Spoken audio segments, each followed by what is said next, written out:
Assalamualaikum warahmatullahi wabarakatuh. Jadi pada pertemuan kali ini kita akan bahas terkait dengan performance appraisal system di minggu ke-9. Oke, jadi performance appraisal system adalah sistem penilaian kinerja atau biasa kalau nanti di perusahaan teman-teman akan kenal dengan istilah performance appraisal. Jadi jangan kaget, apaan sih itu performance appraisal? Itu adalah penilaian kinerja teman-teman semua. Jadi ini merupakan proses di mana organisasi itu mengevaluasi suatu prestasi kerja ya karyawan dengan cara membandingkan kinerja yang dicapai oleh karyawan itu dengan standar kinerja yang ada. Jadi kalau teman-teman nanti kerja itu sudah ada rules-nya, teman-teman harus mencapai standar kinerja yang seperti apa. Dan nanti akan dievaluasi ya, akan dievaluasi kinerja selama mungkin bisa 1 tahun, bisa per kuartal, ya bisa per semester, tergantung dari perusahaan itu sendiri gitu ya, menetapkannya seperti apa. Nanti akan dibandingkan sama kinerja teman-teman yang selama ini dilakukan, apakah sudah tercapai sesuai standar yang ditetapkan atau justru di bawahnya atau justru melebihi standar kinerja yang ada. Nah, kalau di bawah nanti bisa dilakukan upaya-upaya seperti mulai dari dievaluasi dulu, problemnya apa dievaluasi juga, kemudian mungkin dilakukan pelatihan dan lain-lain ya kalau memang nanti kinerjanya itu sudah sesuai dengan standar kerja yang ada, dimotivasi supaya tetap bisa mempertahankan kinerja atau justru bisa meningkatkan kinerja agar bisa lebih baik gitu. Kalau memang nanti kinerjanya justru dianggap lebih tinggi dari standar yang ada, biasanya akan ada apresiasi tersendiri kalau di perusahaan gitu ya. Kemudian apabila penilaian ini dilakukan dengan baik dan benar, maka biasanya bisa meningkatkan loyalitas dari karyawan itu. Contohnya, penilaian kinerja sales rokok. Ya, ini salah satunya akan dinilai dari berapa banyak rokok yang bisa dia jual dalam jangka waktu tertentu. Nah, biasanya nih pada lihat kan SPG rokok itu biasanya kan yang cantik-cantik ya. Kenapa dia harus berpenampilan yang cantik? Biasanya identik dengan seksi-seksi gitu ya. Karena apa? Karena dia itu punya target. Misalnya dalam 1 minggu itu harus terjual berapa bungkus rokok kayak gitu ya, sehingga mau nggak mau dia dalam setiap hari juga harus menjual itu rokok ya, supaya bisa menutupi target mungkin mingguan atau bulanan tergantung dari perusahaannya.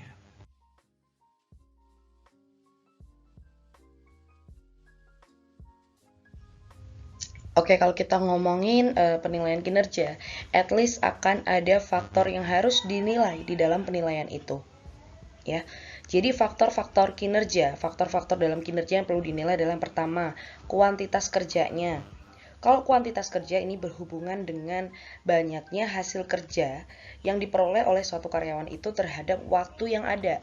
Jadi waktu yang ada di sini maksudnya misalkan sistem penilaian kinerjanya itu dilakukan dalam kurun waktu 1 semester, at least 6 bulan, berarti banyaknya hasil kerja yang didapatkan oleh seorang individu itu berapa banyak dalam kurun waktu 6 bulan gitu.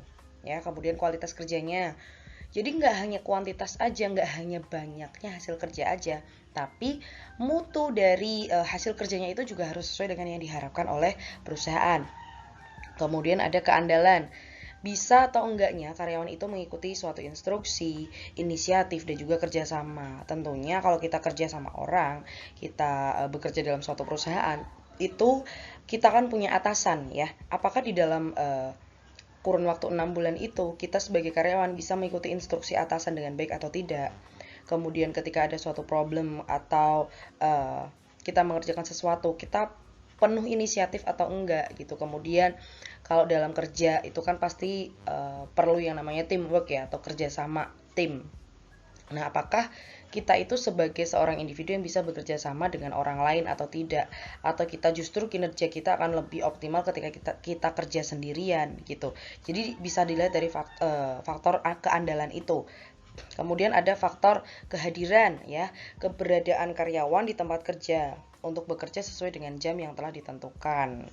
Apakah oke lah dalam waktu 6 bulan kinerjanya bagus, tapi nggak pernah hadir di kantor, nggak pernah datang di kantor gitu ya, itu akan mempengaruhi penilaian kinerjanya pasti ya.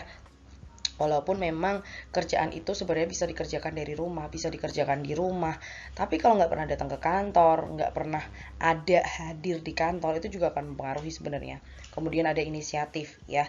Inisiatif ini adalah kemampuan mengambil tindakan korektif dan memberi saran peningkatan ya, apakah kita itu sebagai individu yang inisiatif, apakah kita bisa mengambil suatu tindakan terhadap suatu problem ya, apakah kita tuh korektif dan bisa memberi saran yang tujuannya adalah untuk memajukan organisasi itu gitu.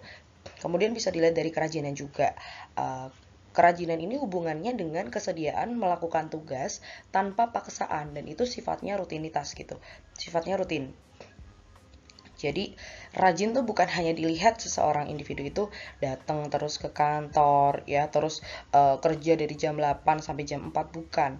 Tapi apakah kita sebagai karyawan, kita tuh termasuk seorang individu yang mau melakukan tugas apapun tanpa dipaksa. Walaupun kita sebagai karyawan itu sudah punya job desk masing-masing, tapi kalau kita kerja dan tentunya ada suatu kerjaan yang bisa meningkatkan skill kita, profesionalitas kita, itu juga kita harus mau untuk melakukan pekerjaan itu tanpa paksaan dan sifatnya rutin, nggak kok yang misalnya hari ini minggu ini kita rajin ya, kita sebagai karyawannya rajin, tapi minggu depan kayak males-malesan. Bukannya seperti itu ya. Lebih baik tidak terlalu rajin sih, lebih baik tingkat kerajinan kita tuh bertahap ya, stepnya meningkat. Sehari oke lah kita mengerjakan sesuatu yang baru, kita bersedia melakukan tugas tanpa suatu paksaan, tapi konsisten setiap harinya, bukan seminggu kita rajin, seminggu kita males, bukan. Kemudian bisa dilihat dari faktor sikap juga.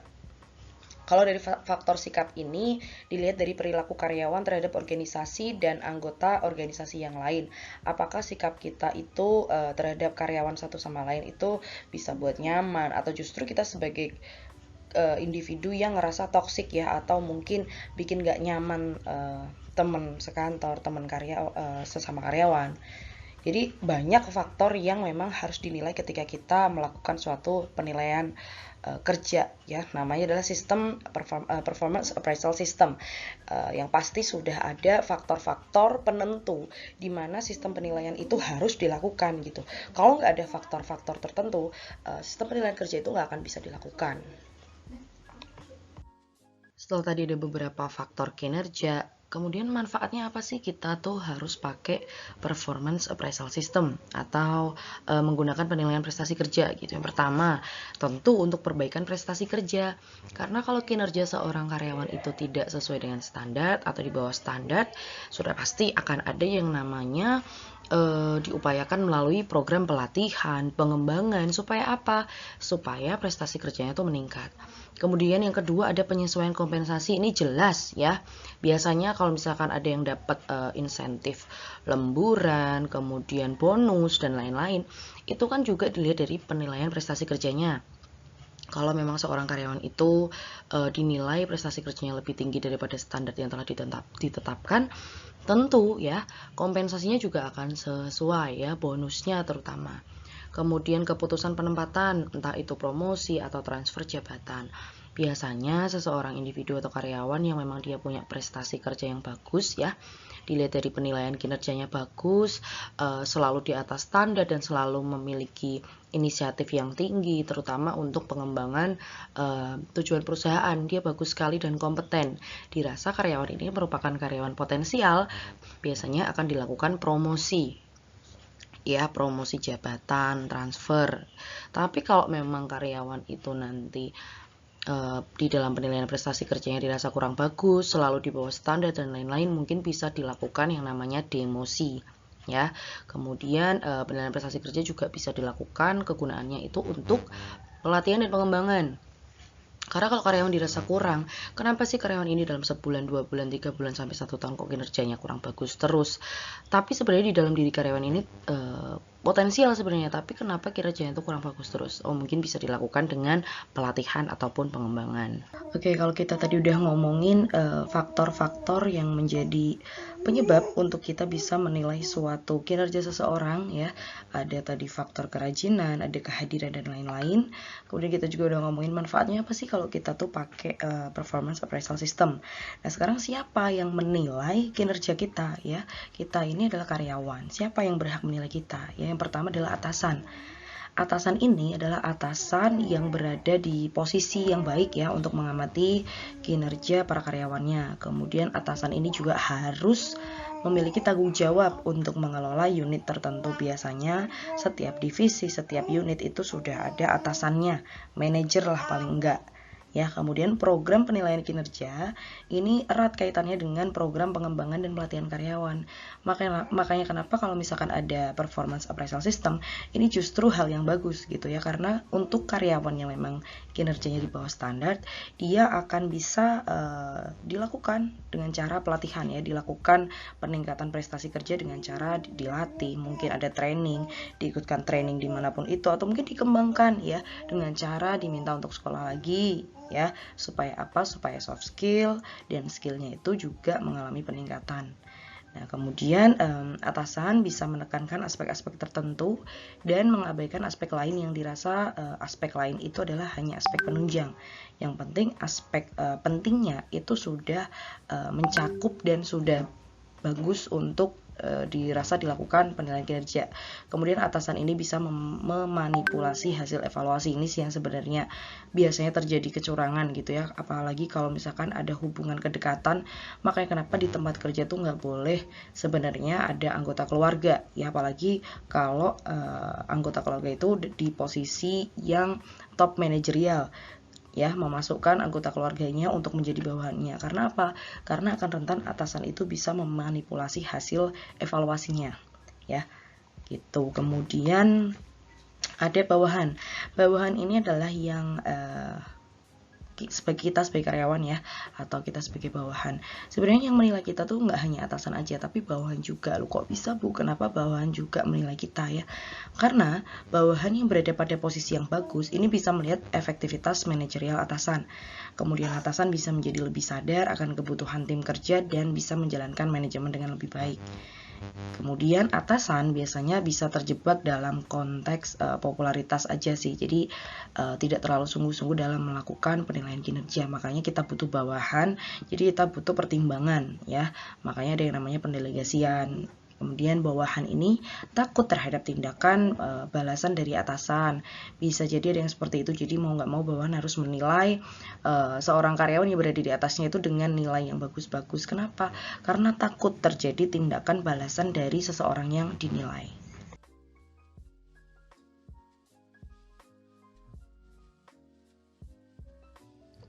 Selain ada atasan, bawahan yang menilai kita, juga ada rekan kerja yang bisa menilai kita ya.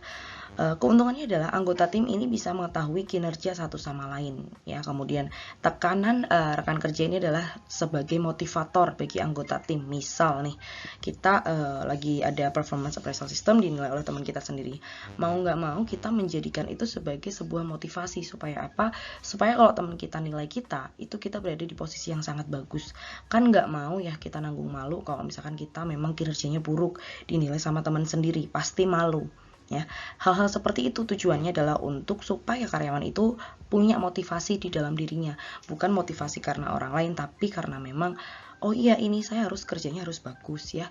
Kalau nanti ada penilaian kinerja, ada evaluasi, ada apapun itu yang berhubungan dengan performance appraisal, itu kita bisa menunjukkan kinerja terbaik kita.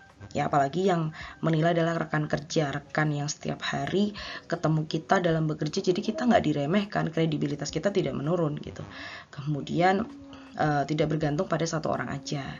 Nah, tapi biasanya minusnya adalah keengganan untuk saling mengkritisi. Yang namanya teman ya, rekan kerja itu biasanya sungkan atau enggan untuk mengkritisi karena nggak enak, ada faktor nggak enaknya gitu. Sungkan, nggak enak. Ya, kemudian evaluasi ini jadi sebenarnya nggak adil gitu. Apabila ada rasa yang saling tidak menyukai antar karyawan, misal ada karyawan di bagian divisi SDM ya, HRD misalnya, staf HRD. Antara satu karyawan dengan karyawan yang lain, antara karyawan A dan B ini tidak saling menyukai. Kalau di dalam performance appraisal system karyawan A diminta untuk menilai karyawan B, tentu tidak objektif. Ya, karena apa? Karena ada faktor karyawan A ini nggak suka sama karyawan B. Ya, itu akan mempengaruhi penilaian kinerjanya, dan itu nggak bagus ya. Kemudian informasi yang dibutuhkan ini belum cukup untuk rekan kerja yang jarang berinteraksi. Walaupun di dalam satu divisi yang namanya kita udah punya job desk masing-masing, kita kerja, kita kan pasti ngelihat dan menyelesaikan kinerja kita sendiri, pekerjaan kita sendiri, supaya apa? Biasanya pengen cepat-cepat pulang atau apa ya. Tapi kalau untuk rekan kerja yang jarang berinteraksi sama kita, kemudian tiba-tiba diminta untuk menilai kita, rekan kerja itu juga pasti akan bingung ya, apa yang akan dinilai, karena nggak gitu deket, nggak gitu tahu kinerja kita seperti apa. Nah, kemudian ada lagi diri sendiri ya, kita sendiri sebagai karyawan, sebagai seorang individu, kita bisa menilai kinerja kita seperti apa ya. Plusnya adalah karyawan ini bisa mengerti dengan baik apa yang mereka kerjakan dalam pekerjaan dan apa yang memang perlu diperbaiki. Intinya introspeksi diri. Selama kita kerja di staf HRD misal ya, apakah kita sudah mengerjakan semua sesuai dengan job desk? Apakah yang sesuai dengan job desk itu sudah dikerjakan dengan benar? Atau memang ada hal-hal yang kita tidak tahu, kita tidak paham, dan mengharuskan kita untuk melakukan training atau apapun itu ya. Kemudian karyawan bisa mengisi secara objektif dan mengambil tindakan untuk memperbaiki. Nah, minusnya adalah biasanya ini cenderung untuk menilai kinerja diri sendiri itu selalu lebih baik daripada orang lain. Pasti ya, kita ngerasa saya ngerasa udah kerja, udah ngelakuin job desk dengan baik, hadir tepat waktu, saya rajin dan lain-lain. Jadi intinya cenderung subjektif ya. Dan kemudian ada juga pelanggan. Jadi pelanggan ini berhak menilai karyawan loh ya. Keunggulannya adalah bisa memaksa karyawan untuk bertanggung jawab dan mendorong perubahan. Tetapi kekurangannya adalah ada beberapa pelanggan yang memang nggak mau atau enggan untuk berpartisipasi dalam penilaian, karena yang pertama makan waktu ya pastinya. Terus kemudian pelanggan itu juga banyak kegiatan ya, banyak aktivitas, jadi kayak nggak sempet juga gitu untuk menilai karyawan.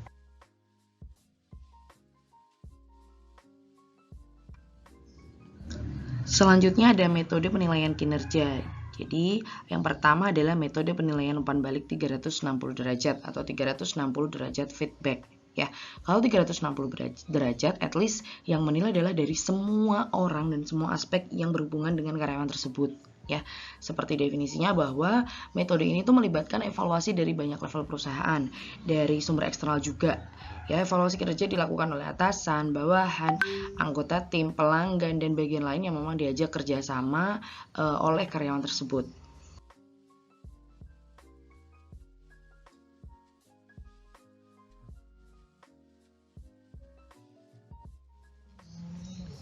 Selanjutnya ada metode insiden krisis atau critical incident method.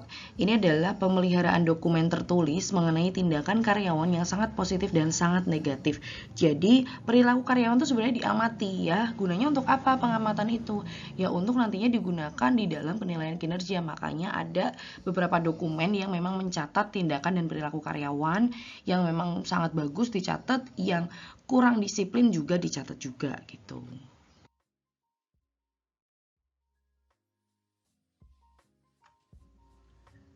Selanjutnya ada metode standar kinerja, work standard method. Ini adalah membandingkan kinerja karyawan dengan standar yang telah dibuat sebelumnya.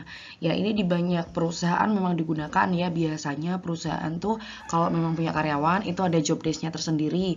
Karyawan di posisi staf HRD itu harus mengerjakan ABCDE, misalkan ngurus dari mulai asuransi karyawannya ya, dari BPJS Ketenagakerjaan, BPJS Kesehatan dan lain-lain. Nah, apakah kinerja mereka itu sesuai dengan standar yang telah ditentukan ya? Kalau memang sudah sesuai standar, berarti untuk penilaian kinerjanya aman. Tapi kalau memang di bawah standar, nanti akan dikaji ulang. Dan kalau kinerjanya justru bagus, nanti juga akan bisa mendapatkan kesempatan-kesempatan dan juga peluang. Selanjutnya ada metode peringkat atau ranking method. Ini adalah membandingkan kinerja karyawan dengan cara menempatkan seluruh karyawan dari sebuah kelompok dalam urutan kinerja keseluruhan. Nah, ini kayak kita kalau lagi kuliah atau lagi sekolah gitu ya. Jadi memang kinerja karyawan itu nantinya akan di ranking dari mungkin satu divisi, kinerjanya akan diurutkan mana yang kinerjanya paling bagus. Biasanya itu ada peringkat tertentu, misalkan penghargaan Employee of the Month ya. Bulan ini karyawan yang berprestasi itu siapa gitu, bergilir jadinya. Jadi kalau bulanan atau per kuartal biasanya karyawan itu akan lebih termotivasi untuk bisa melakukan kinerjanya sebaik mungkin. Nah, kalau misalkan dalam menilai kinerja itu kan tadi ada siapa yang menilai, faktor-faktor apa aja yang dinilai, tentunya terdapat beberapa masalah atau juga hambatan. Yang pertama adalah ketidaknyamanan penilai. Jadi jika sebuah sistem penilaian ini memiliki desain yang pelaksananya itu dirasa kurang tepat, biasanya akan membuat seorang individu itu takut atau nggak suka berpartisipasi dalam penilaian. Kemudian yang kedua adalah ketiadaan objektivitas. Nah, penilaian karyawan ini yang didasarkan terutama pada karakteristik tertentu tuh biasanya bisa membuat penilaian jadi nggak akurat atau cenderung ke subjektif, terlebih kalau karakteristiknya itu karakteristik pribadi. Kemudian ada efek halo. Efek halo ini lebih ke persepsi orang ya sebenarnya. Jadi evaluator tuh mengeneralisir satu unsur positif dari seseorang yang memang dinilai ya, sehingga menghasilkan penilaian kinerja yang lebih tinggi ya. Ini efek halo atau biasanya disebut kesalahan halo ya. Ini mengacu pada persepsi seseorang yang cenderung sebenarnya menguntungkan atau tidak menguntungkan gitu untuk mengevaluasi seseorang yang lebih tinggi, yang pada umumnya itu banyak sifat lain atau kepercayaan individu ini sifatnya tertentu gitu ya. Artinya sifat yang dinilai ini tampaknya lebih meluas gitu ke sifat lain. Nah, biasanya efek halo ini paling sering muncul sebagai bias di skala penilaian pribadi, tapi mungkin juga muncul di situasi lain gitu ya. Kemudian efek halo ini atau kesalahan halo ini biasanya lebih merugikan ke sistem penilaian kinerja sih, karena memang menutupi keberadaan variabilitas individu di berbagai skala peringkat ya.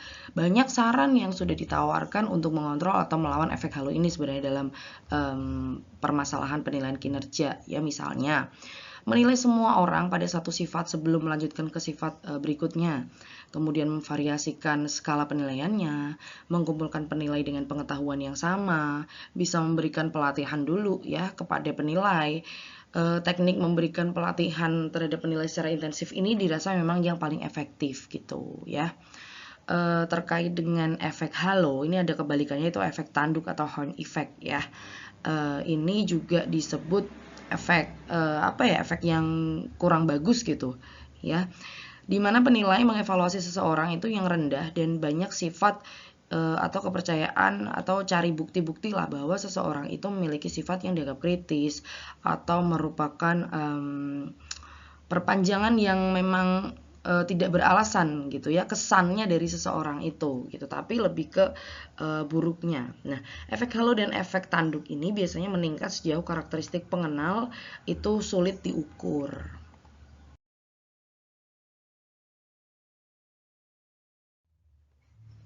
Nah, kemudian ada sikap lunak atau leniensi ya. Evaluator memberikan nilai tinggi tanpa alasan yang bisa diterima.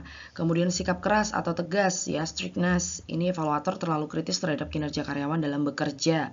Kemudian bias perilaku terakhir. Jadi individu yang dinilai ini secara nggak sadar itu meningkatkan kinerja sebelum evaluasi terjadwal. Jadi evaluator itu lebih mengingat perilaku terakhir secara lebih jelas dibandingkan perilaku di masa lampau. Kemudian ada manipulasi evaluasi ya. Ini evaluator memiliki berbagai alasan untuk meningkatkan atau menurunkan hasil penilaian. Nah, alasan merendahkan hasil penilaian atau tadi ya efek tanduk ya, kalau tadi halo effect kan cenderung meninggikan, tapi kalau yang kebalikannya cenderung direndahkan lah ya gitu, merendahkan hasil penilaiannya. Itu adalah mendesak agar kinerja yang lebih baik itu muncul bagi karyawan ya, menghukum karyawan yang sulit atau memberontak, menciptakan catatan yang kuat ya supaya bisa melakukan pemecatan yang memang sudah direncanakan dan dipersiapkan sebaik mungkin, lebih prepare gitu. Kemudian meminimkan jumlah kenaikan bayaran karena prestasi. Selanjutnya alasan mempertinggi hasil penilaian ya. Yang pertama adalah keinginan untuk memperbaiki kesejahteraan karyawan dalam mendapatkan kenaikan bayaran karena prestasi. Kemudian keinginan untuk menutupi kelemahan departemen, keinginan untuk memberi imbalan para karyawan yang menunjukkan usaha keras meskipun hasilnya relatif rendah. Kemudian bisa menghindari konfrontasi dengan karyawan yang sudah diatur.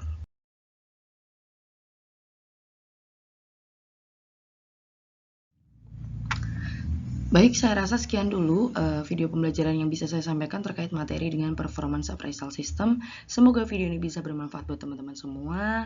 Wassalamualaikum warahmatullahi wabarakatuh.